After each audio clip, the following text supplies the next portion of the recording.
तो अगेन वही आज वो हेलो वाले नहीं आए। हेलो बच्चों, कैसे हो? ठीक है, तो आज जो स्टार्ट करेंगे उस चैप्टर में हमने लास्ट पॉइंट जो डिस्कस किया था वो ये था, कौन सा था? जागते रहा करो ना। Young's double slit experiment, Young's double slit experiment, ये किया था हमने। अब मैं उसको दोबारा तो बता नहीं रहा, आगे का देखेंगे। आज इस चैप्टर को कोशिश करेंगे ख़त्म कर लिया जाए। थोड़ा सा डायग्राम अगर बना लिया जाए तो यहाँ एक सोर्स लिया था, यहाँ से कुछ ऐसे रेज आपने देखी होंगी, फिर यहाँ से ऐसे देखी होंगी, है ना, और यहाँ पे ब्राइट, फिर डार्क, ब्राइट, डार्क, ऐसे मिल रहा था। इसके सामने था ब्राइट, यही था। ठीक है, तो हम इसी को डिस्कस करने वाले हैं कि यहां से जो वेव गई, तो मैं पहले वाले के लिए मान लेता हूं y1 और इसका रिप्रेजेंटेशन होगा a sin ओमेगा t, और दूसरे के लिए जो वेव लेंगे हम y2 a sin omega t plus five. दूसरे में इनिशियल फेज डिफरेंस हमने फाइव ले लिया। थ्रू आउट द पाथ क्या पड़ा था? कांस्टेंट रहेगा। तो रिजल्टेंट डिस्प्लेसमेंट कितना होगा?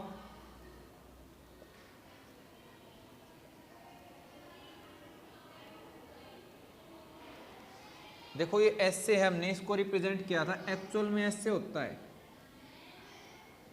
इस वाले का y1 मीन पोजीशन से डिस्प्लेसमेंट होता है, दूसरे को मैं ये मान लेता हूं तो इसका y2। तो रिजल्टेंट कितना आएगा वो मैंने क्या मान लिया? y कंसीडर कर लिया। क्लियर है ना?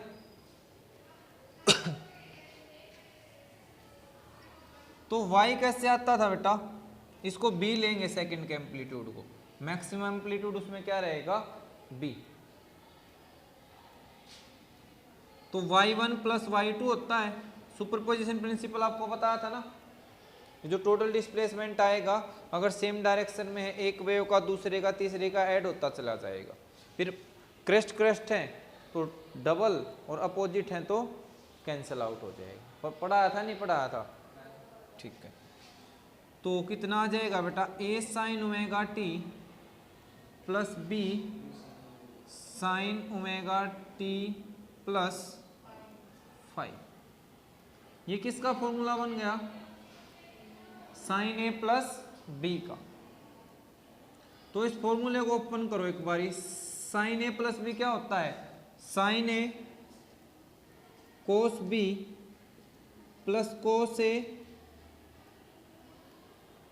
इंटू साइन बी, यही होता होगा शायद, है ना।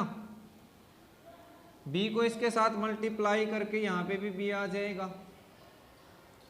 अब देखो कॉमन निकाल लो, ये भी साइन ओमेगा टी, ये भी sine omega T. a plus B, sorry B five है ना ये, इसके साथ a plus B cos five sine omega T. दूसरे में क्या बचा? ओमेगा टी को पीछे रख रहे हैं हम, फाइव को अंदर ले रहे हैं, तो b कोस फाइव, कोस नहीं साइन आएगा, सॉरी साइन फाइव, और यहाँ कितना?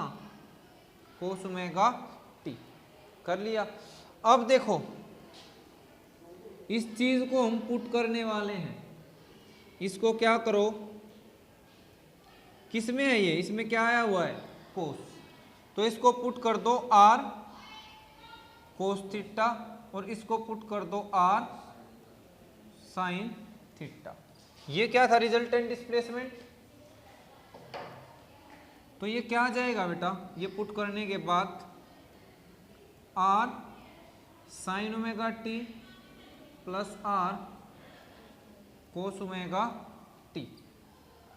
कुछ छोड़ भी दिया ना? बिल्कुल छोड़ दिया। कोस थीटा तो छोड़ ही दिया। यहाँ कितना आएगा, आर साइन थीटा छूट गया, कोस ओमेगा टी। आर को मैं क्या बाहर निकाल लूं, अगेन ये किसका फॉर्मूला बन गया, साइन ए प्लस बी का। जब भी ए प्लस बी का बने तो बड़े वाले एंगल को ए कंसीडर करना है, तो A B, sine A cos B, cos A sine B, तो ये किसके इक्वल आ गया, R sine omega T plus theta. आपका क्या निकल के आ गया, रिजल्टेंट डिस्प्लेसमेंट। क्लियर है। और आर क्या है, देखो एक चीज ध्यान से, ये क्या कंसीडर करी है, साइन ओमेगा टी, निकल के आ गई sign omega T plus theta. तो इसके आगे ये क्या था, उसका मैक्सिमम एम्पलीट्यूड, तो ये भी क्या है, मैक्सिमम एम्पलीट्यूड किसका, रिजल्टेंट डिस्प्लेसमेंट का। और ये किसका था, पहले वाले का, ये दूसरे वाले का, ये किसका, रिजल्टेंट। अब बच्चा आर की वैल्यू निकालना, तो आर की वैल्यू ये दो हमने पुट करी थी ना, तो इन दोनों को स्क्वायर करो। कैसे करो, आर को square theta plus R sine square theta, इसकी वैल्यू कितनी थी, A plus B cos phi, इसका स्क्वायर हो गया, ठीक है ना, सॉरी आर के लिए, हाँ आर स्क्वायर, ठीक है। इधर कितना आएगा, आर साइन थीटा की वैल्यू बताओ,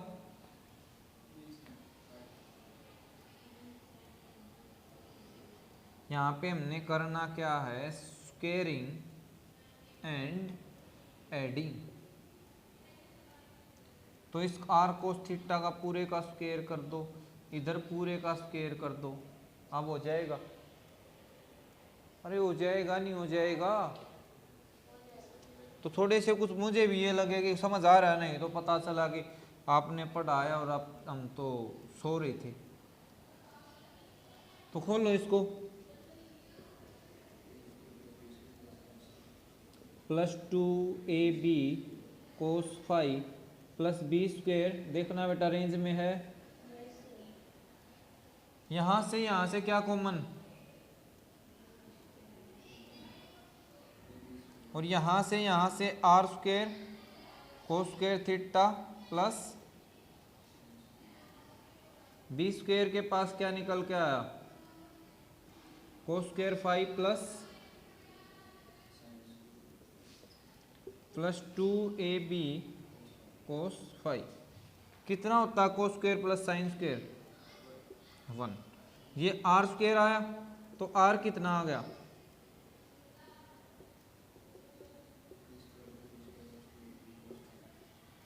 ये कुछ ऐसा रिजल्ट वेक्टर में भी आता था ना, तो ऐसे ऐसा याद रख लेना, रिजल्टेंट डिस्प्लेसमेंट आ गया, क्लियर है, कोई डाउट हो तो बता सकते हो। तो इसमें ये चीज पढ़नी थी। अब तो हमने देखा कि सेंट्रल से हमारा ओवरऑल वेव में डिस्प्लेसमेंट कितना होगा ये, और मैक्सिमम एम्पलीट्यूड कितना आ गया ये। अब अगली चीज पे चलते हैं।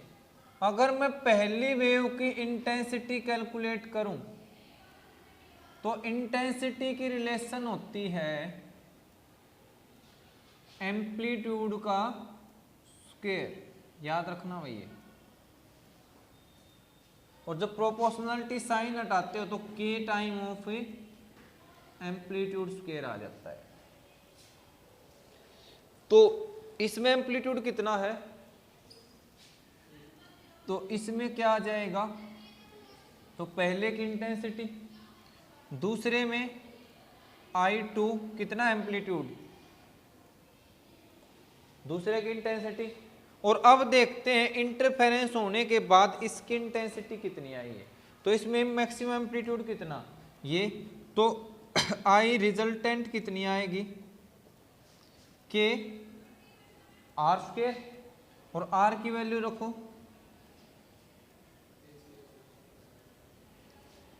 रूट कट जाएगा 2ab cos 5 करो भाई, के ए स्क्वायर 2 के ए बी कोस 5। ये क्या था बताना मेरे को, ऊपर वाले को रिजल्ट, ये वाली क्या मैं ए और बी की वैल्यू निकाल सकता हूं ऊपर वालों से? बिल्कुल निकाल सकते हैं सर, I1 बटा के। तो ए कितना आ गया, रूट I1 बाई के। इसी तरीके से बी कितना आया, ठीक है ना, करो पुट, रूट I1 बाई के और रूट I2 बाई रूट के, है ना, ये भी रूट के। इससे ये क्या होगा, कट गया, बचा क्या? तो आप रिजल्टेंट इंटेंसिटी का जो फॉर्मूला देख पा रहे हो वो कितना आया,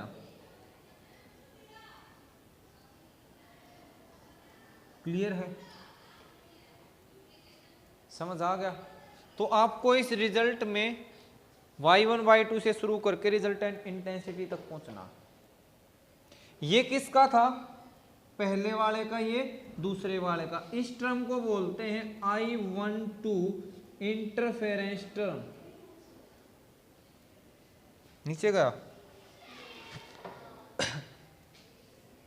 इस वाली टर्म को क्या बोलते हैं बेटा, I12, ये तो होगा ना अंदर, हटा देंगे जब हमें, क्या इसके, क्लियर है ना?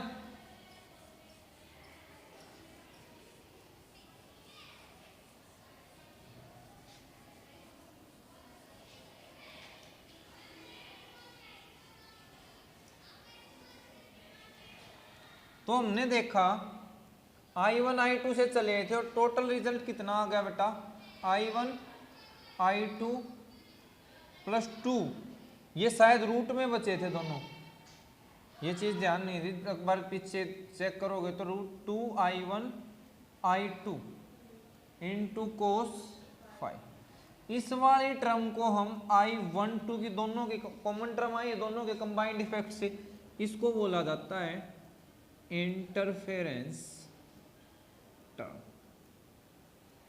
Interference term.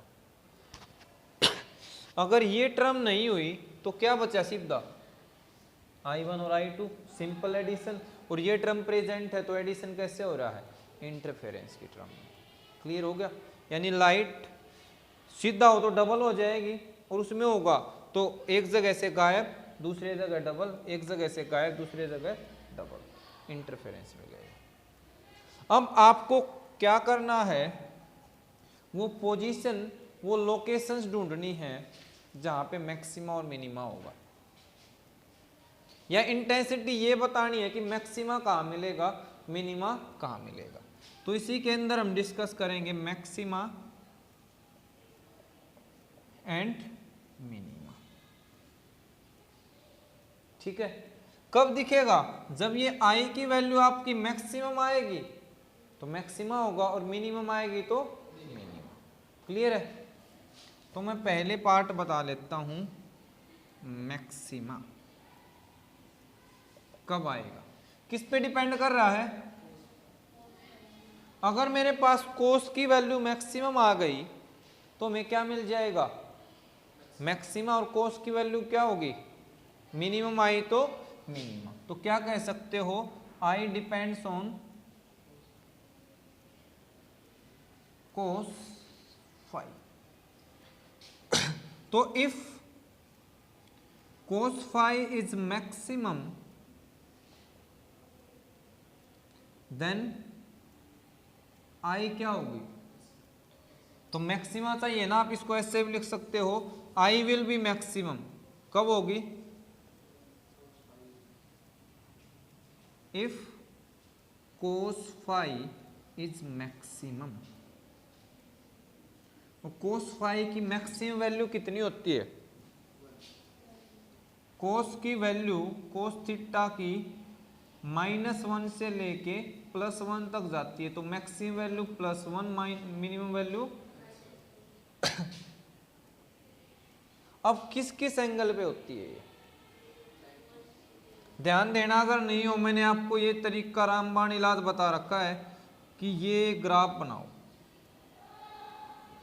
ये किसका है, कोस का, और ये किसका है, तो इसमें तो यहां पे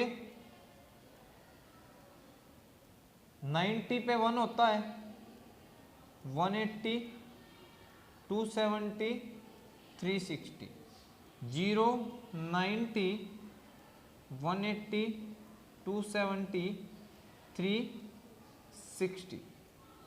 इसको क्या बोलते हैं, पाई। इसको π/2, 2 पाई ये होगा, इसको 3/2 पाई, ये याद होना चाहिए, ठीक है। अब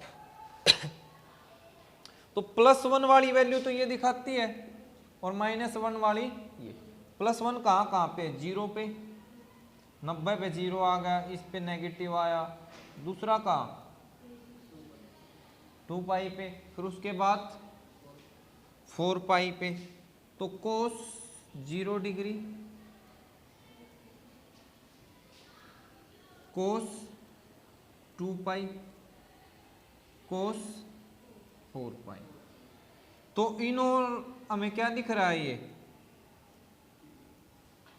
इवन पावर नहीं दिख रही, इवन एडिशन हो रहा है। तो यहां से फाई कितना आ गया, n पाई, यानी इवन मल्टीपल। और इवन को आप क्या लिखते हो भाई, ऐसे रोटेट नहीं कर सकते, 2n की फॉर्म में लिखेंगे। क्या लिखेंगे, 2n की फॉर्म में। तो इवन मल्टीपल ऑफ पाई। तो जब जब दोनों के बीच में फेज डिफरेंस दोनों वेव्स में इवन मल्टीपल ऑफ पाई होगा, तो आपको क्या मिलेगा, मैक्सिमा। क्लियर है। मिनिमा पे आ जाओ, यहां लिख देता हूं मिनिमा, इसको देते हैं हटा। आई विल बी मिनिमम कब होगा, अगर कोस फाई कितना है, मिनिमम। तो कोस फाई की मिनिमम वैल्यू कितनी होती है, -1। और इसमें -1 कहां देख पा रहे हो, पाई पे। ये हो जाएगा 5/2 पाई, 3 पाई। तो कोस पाई, कोस 3 पाई, कोस 5 पाई। तो क्या आ रहा है, ये कौन सी पावर आ रहे हैं, इवन। और इवन को हम लिखते हैं, सॉरी ओड आ रहे हैं, very good sorry, 2n minus की फॉर्म में। ये भी लिख सकते हो, या अगर एक बच्चा चाहे ये भी लिख सकता है, पर दोनों में फर्क है। शुरुआत कहां से हो रही है, पाई से। तो यहां पे आपका n 1 से शुरू होगा, क्योंकि 1 रखा, 2 - 1 कितना बचा, 1 पाई। और यहां पे आपका n 0 से शुरू होगा। अगर आप 0 से शुरू कर रहे हो तो 2 - 0 0, 1 यहाँ पेंडिंग है, ये लिखोगे, या दोनों से रिजल्ट सेम आएगा। बट इसका ध्यान रख लेना, कहीं ये लिख के ये रामबाण इलाज मत लगा दिए। क्लियर हो गया। तो मैक्सिमा मिनिमा मिल गया।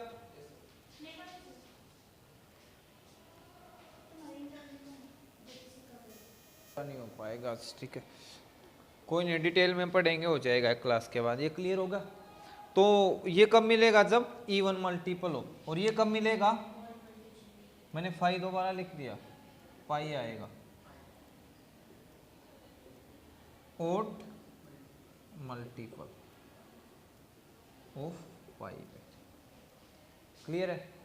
आगे चलते हैं। एक चीज याद रखना, जब किसी वेव के लिए पाथ डिफरेंस लैम्डा हो जाए, तो उसके लिए फेज का डिफरेंस 2 पाई हो जाता है। यानी अगर दो वेव के बीच में यहाँ से चली और ये डिस्टेंस लैम्डा है, एक वेव तो यहाँ पहुँची हुई है और दूसरी वेव यहाँ पीछे अटकी हुई है। तो इस फर्स्ट वाले में और सेकंड वाले में इस पाथ का कितना डिफरेंस आया लैम्डा का, तो उसकी वजह से जो उनके फेज में डिफरेंस जनरेट हो जाएगा वो कितना हो जाएगा 2 पाई। ठीक है, तो फॉर पाथ डिफरेंस लैम्डा, इसको आप बॉक्स में बंद करके याद कर लेना, path difference lambda. Phase difference कितना होगा,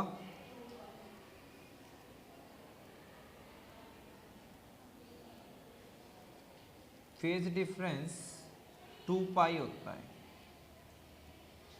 तो क्या हम इस बात को उल्टा ही बोल सकते हैं कि अगर ये कहे कि किन्हीं दो वेव्स के बीच में फेज डिफरेंस 2 पाई है तो पाथ डिफरेंस कितना होगा उनका लैम्डा। तो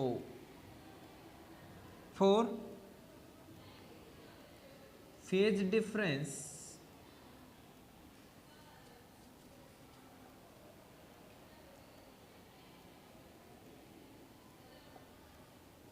difference 1, path difference, phase difference कितना हो जाएगा 2 पाई बाई लैम्डा। कितना हो जाएगा 2 पाई बाई लैम्डा।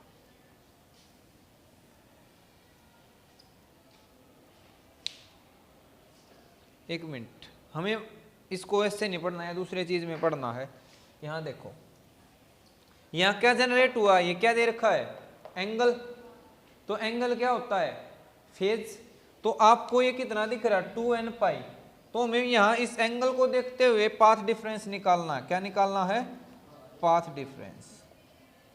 तो हम ऐसे लिखेंगे for path difference 2 pi, sorry फिर से पता नहीं दिमाग कहाँ चल रहा है। Phase difference 2 pi, path difference is equal to lambda. Phase difference unity हो जाएगा तो पाथ डिफरेंस कितना लैम्डा बाई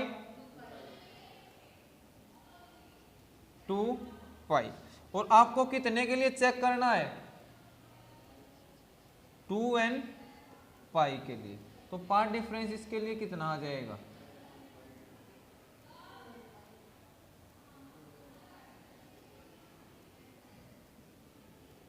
कितना आ जाएगा, या सीधा सा वैसे भी दिख रहा है भाई 2 और पाई के साथ n मल्टीपल है तो कितना हो जाएगा लैम्डा। कितना आ जाएगा, क्लियर है किसका आ गया ये। तो अगर वेवलेंथ की टर्म में है तो इसको क्या बोल लूं मैं, n क्या है यहाँ पे integer, n is an integer. यहाँ पे तो हम जीरो किससे शुरू कर रहे थे, ये हटने के बाद तो 0 1 2 पे चला जाएगा ना, कोस 0 फिर 2 पाई, 2 को तो हमने पहले ही इन्वॉल्व कर लिया। n यहाँ पे क्या है इंटीजर, तो इंटीजर मल्टीपल ऑफ किसका लैम्डा। तो आपसे रिजल्ट पूछेगा तो इसका कितना आया E1 मल्टीपल और इसका वेवलेंथ का इंटीजर मल्टीपल। इसमें आ जाओ बेटा एक बारी, ऊपर वाला ही रख लेते हैं, n1 से शुरू कर लेते हैं, 0 तो हम पहले इन्वॉल्व कर चुके तो इसको प्रेफरेंस देंगे। For phase difference 2 pi, path difference कितना होगा लैम्डा। फेज डिफरेंस 1 के लिए lambda by 2 pi. Phase difference 2n minus 1 के लिए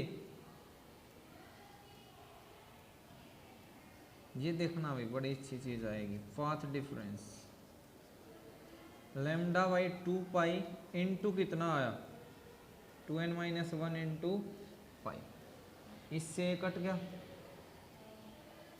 तो क्या रिजल्ट निकल के आया 2n minus 1 into lambda by 2। तो ये किसका मल्टीप्लाई है ओड मल्टीपल किसका लेमडा बाई 2 का, और वो क्या आ रहा था, इंटीजर मल्टीपल लेमडा। तो ये रिजल्ट आएंगे, इनको अच्छे से कर लेना। कोई डाउट?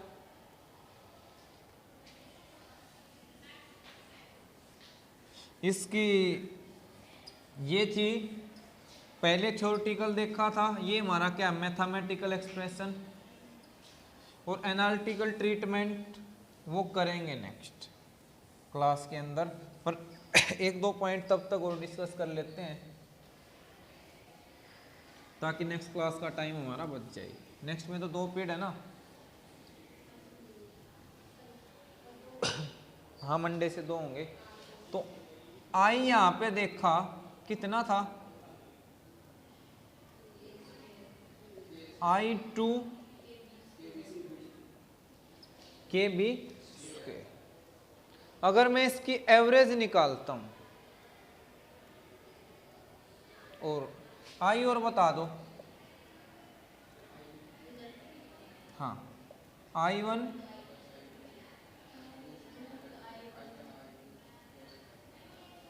cos 5। तो यहां से अगर मैं आई मैक्सिमम पूछूं, देखो बड़ा अच्छा कंपटीशन में क्वेश्चन आता है, ये बहुत बड़ा अच्छा पॉइंट उठाया यहां से। कब होगा, जब cos फाई कितना होता है, 0। cos फाई 1 आ जाए जब +1 हो। मैक्सिमम कब मिलता है, उतने डीप ले जाने की बात नहीं करे, +1 पे। तो कितना आ जाएगा, ये बच गया। क्या बन गया ये, I1 + I2 का पक्का, ये कुछ गड़बड़ है। हाँ।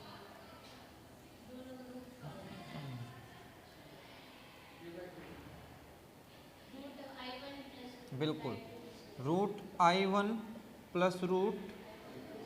√I2 का होल स्क्वायर। ठीक है। अगर हम एम्पलीट्यूड की टर्म में बात करें तो क्या बनेगा, k² KB², और यहां कितना था, अरे कुछ बता दिया करो मार्थियो,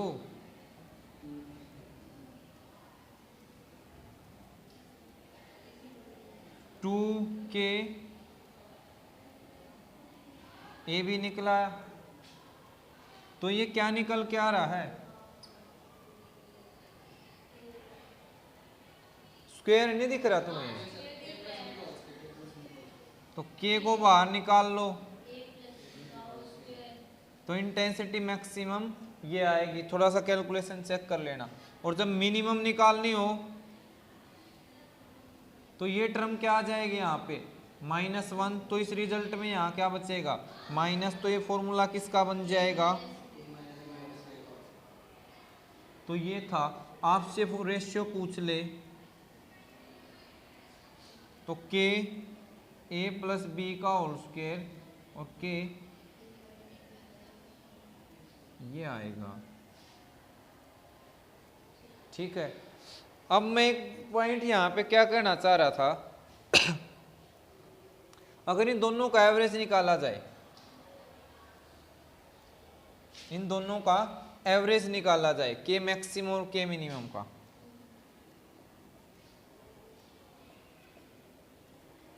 सॉरी आई मैक्सिमम और आई मिनिमा का, तो कितना आता है, के A + B का होल स्क्वायर और A - B का whole square by 2, A² B² 2AB plus A² B² upon 2। इससे कट गया, कितना आ गया, 2 बार नहीं बच गया, 2k A² + B² बाई 2। कितना आया, I1 + I2। तो इंटरफेरेंस की एवरेज एनर्जी भी क्या आ रही है, उतनी ही आ रही है। तो यहां से हम क्या करते हैं, इंटरफेरेंस में एनर्जी कंजर्व रहती है। तो आपसे पूछ ले कि आप प्रूव करो कि एनर्जी कैसे कंजर्व है, तो आप क्या करोगे, I1 और I2 की जो मतलब यहाँ पे मैक्सिमम और मिनिमम इंटेंसिटी निकाल के उसका एवरेज ले दो, तो हमारी I1 और I2 के सम के बराबर आ जाएगी। तो हम यहाँ पे देखेंगे एनर्जी नॉर्मली भी उतनी थी और इसमें भी इतनी आ रही, सिंपली रिडिस्ट्रीब्यूट हुई है। यानी क्या था, इस वाले पोर्शन की दूसरे में चली गई, यहाँ से 0 हो गई, यहाँ डबल हो गई, है तो उतनी कंजर्वेशन, यही तो कहता था। तो कोई डाउट? तो इतना कर लिया, बाकी इसको नेक्स्ट क्लास में कंप्लीट करेंगे, तब तक के लिए करो एंजॉय।